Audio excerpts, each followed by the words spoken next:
Choctaw is in position to clinch a playoff spot for the 5th time in 6 years. Greg Thomas's MO since taking over the program, getting the most out of his talent and finishing strong.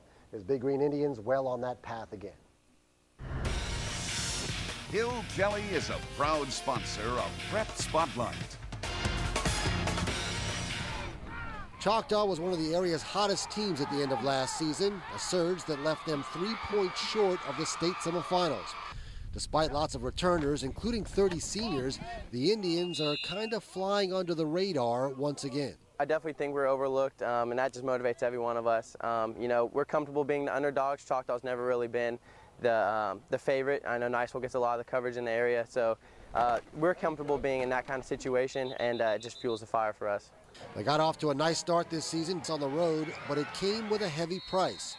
Star senior running back John Hicks went down with a serious ankle injury on the first series. It was a big blow for us. John's a good football player, and you know, we had to adjust our offense a little bit. When John first went down, you know, we kind of leaned on the rushing game or just the passing game. And then with him being gone, though, it kind of showed us how we have to be balanced. You know, we can't just depend on one aspect of the ball. And so we actually came together more as a unit when he was hurt. Picking up the slack was a group effort, but Cyrus Daniels had to step up the most.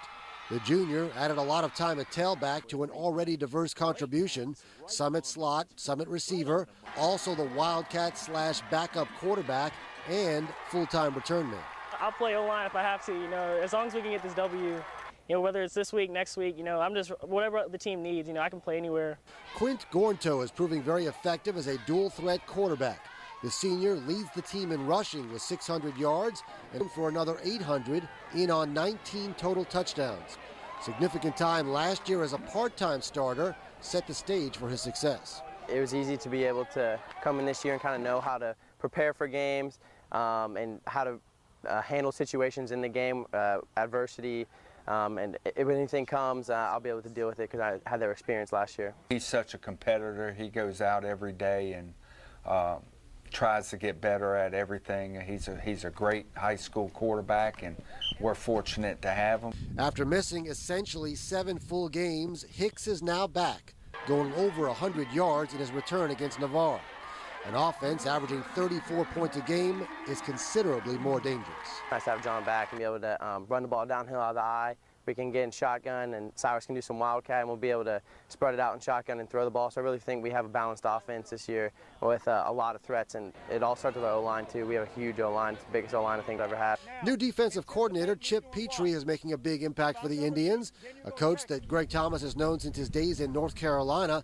Petrie spent the past few years in the Orlando area, and he's brought a very aggressive scheme. And we have blitzes, we have so many different coverages.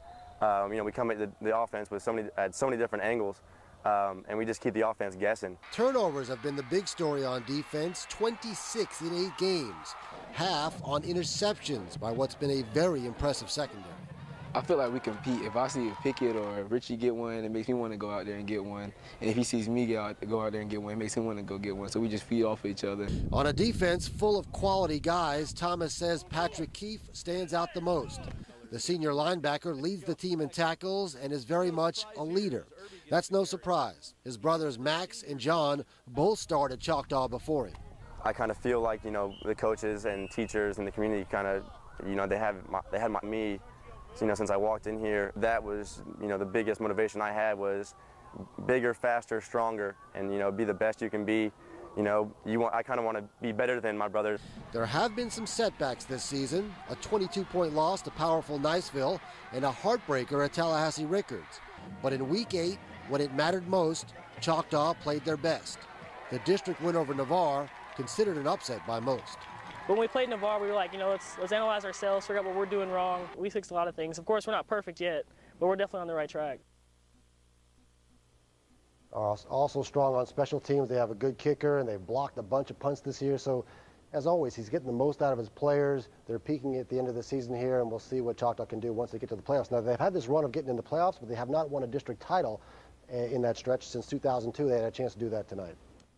They just call it the game. Choctaw and Fort Walton Beach, crosstown rivals with a lot of passion to beat each other.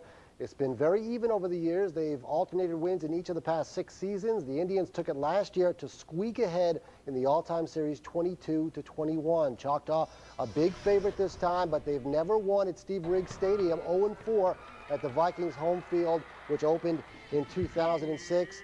Fort Walton hoping they could rise up here and still get into the playoffs. It's been a rough season for them. First quarter, though, here comes John Hicks. Back from that injury in the last game and looking pretty stellar. Touchdown, made it 7-0 Indians. Fort Walton gets the field goal, though. Jared Dunn, it's good. And it's 7-3. Choctaw, they got a good kicker as well. Carlos Leon from 48 yards out. That's a leg right there. Going up 10-3. Second quarter now. Big Fairley's pass tipped at the line and picked off by Richie Grant. Part of that terrific secondary for the Indians. And Grant doing some damage, finally taken down by Fairley. But that would lead to John Hicks. Hicks in for the score. His return makes the Indians very, very dangerous. That made it 17-3. And then it's going to be Quint Gornto. This is third quarter now. Touchdown. Choctaw runs away with this one 45-3. Here's your final. Choctaw, first district title since 2002. They've gotten the playoffs a lot, but have not got a district title in 12 years as they improve to 7-2 on the season.